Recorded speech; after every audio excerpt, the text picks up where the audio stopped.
আজকে শনিবার আমরা একটা ক্লায়েন্টের জমি ভিজিটে যাচ্ছি। এটা আসলে ওনার অনেক বড় একটা কাজের কারণে আমাদের জমিগুলো একটু দেখার দরকার ছিল। কারণ জমির লোকেশনটা দেখলে আমাদের অনেক কিছু প্ল্যান করতে বা অনেক কিছু বুঝতে সুবিধা হয়। সো যেহেতু আজকে শনিবার অনেক রোদ, আমার যাওয়ার আসলে খুব একটা ইচ্ছা ছিল না, বাট তারপরে যেতে হচ্ছে, কিছু করার নাই।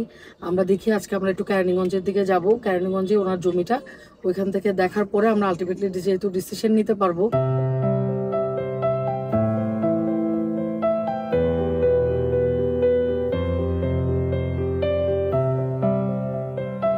এই প্রফেশনে এসে জীবনে যে কত কিছু আমি করলাম। এই 42 ডিগ্রি সেলসিয়াস তাপমাত্রায় আমি এখন আসছি কেরানীগঞ্জের জমি দেখতে। বাট জমিতে নামার সময় মোটামুটি আমার ঢালু পার হইতে হলো।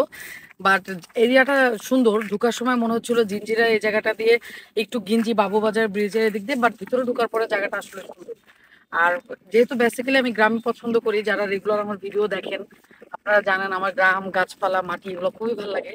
তো এরকম একটা সুযোগ পেলে কিন্তু আমি নিজে যতই ব্যস্ত থাকি এই সুযোগটা আসলে আমি মিস করতে চাই না। আমি চলতে পারিনি। এই যে আচ্ছা, এটা কি, এটার নাম জানি না তো, এটার ফলটা তো সেরকম।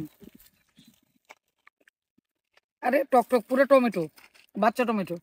এখানে আসার পরে একটা অদ্ভুত ফল দেখলাম, যে ফলটা আমি আসলে কোনোদিন দেখিও নাই, খাইও নাই। বাট জিনিসটার টেস্টটা একদম ছোট্ট টমেটোর মতো, একদম আমরা যে কাঁচা টমেটো খাই না, ওই কাঁচা টমেটোর ছোট ভার্সনটা, একদমই ছোট। বা রাকিব একটা দাও তো, একটা ছুলা দাও। এই যে জিনিসটা দেখতে হলে একদম এরকম এরকম, আর খেতে হলে একদম টক টক, হালকা মিষ্টি হালকা টক, কিন্তু নাম জানি না। এই জায়গায় আসার পরে খুব অবাক হলাম, দেখেন চারপাশে কি পরিমাণে জায়গা খালি। এটার দুটা ফিলিংস আছে আসলে চিন্তা করলে, যে একটা সময় কিন্তু এই পুরো খালি জায়গাগুলোতে, এই জমিগুলোতে কিন্তু প্রচুর সবজি হতো, সবজি চাষ হতো, ধান হতো। কিন্তু যত আমরা নগরায়নের দিকে বাড়ছি, যত আমরা আধুনিক হচ্ছি, ততই কিন্তু আমাদের জমিগুলো আসলে আর জমি থাকছে না। এটার দুইটা দিক আছে, একে তো জিনিসের দাম বেড়ে গেছে, জমি না থাকলে আমাদের কোনোভাবেই খাদ্য কোনো কিছুর আসলে সংকুলন নিজের দেশ থেকে দেওয়া যাচ্ছে না। আর অন্যদিকে চিন্তা করলে কিন্তু এই জায়গাগুলো বালি দিয়ে ভরাট হয়ে যাবে, এবং প্লট ওয়াইজ যে জায়গাগুলো বিক্রি হবে, মানুষ এখানে বাড়ি করবে, নিজের বসতি গড়ে তুলবে। হয়তোবা গ্রাম্য পরিবেশে, গ্রামীণ পরিবেশে মানুষ আর থাকবে না। মানুষ আধুনিকতার ছোঁয়ায় সবাই আধুনিক, গ্রামগুলোও কিন্তু এখন শহর হয়ে যাচ্ছে, গ্রাম কিন্তু আর গ্রাম নাই।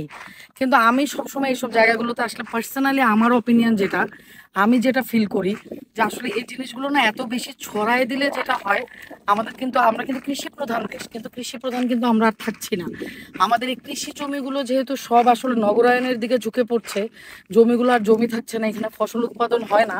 তো সেক্ষেত্রে আমার মনে হয় আসলে নগরটা নগরের জায়গায় যদি আমরা একটু কেন্দ্রীভূত করে রাখতে পারতাম, আর যদি আমাদের গ্রামীণ পরিবেশে আমাদের জমিগুলো যদি জমিই থাকতো, তাহলে হয়তোবা আমরা এই কৃষি প্রধান দেশ হিসেবে আমরা আসলে নিজেদেরকে নিয়ে প্রাউড ফিল করতে পারতাম। কারণ আমাদের দেশের মাটিটা কিন্তু আসলে অনেক